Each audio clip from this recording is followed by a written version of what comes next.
will shelter and protect yourself from flying debris.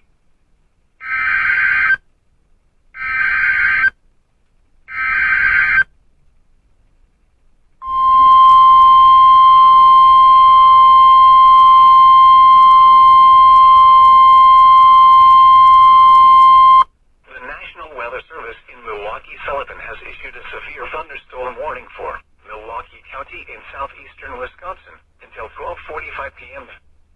At 12:02 p.m., severe thunderstorms were located along a line extending from near Germantown to near East Troy, moving east at 55 miles an hour. Hazard, 60 miles an hour wind gusts. Source, radar indicated. Impact, expects damage to roofs, siding, and trees.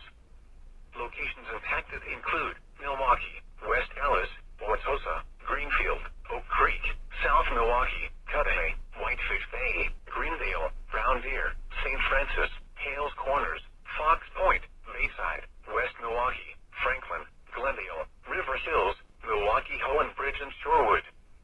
This includes the following locations: Schlitzow Nature Center, Border Botanical Gardens,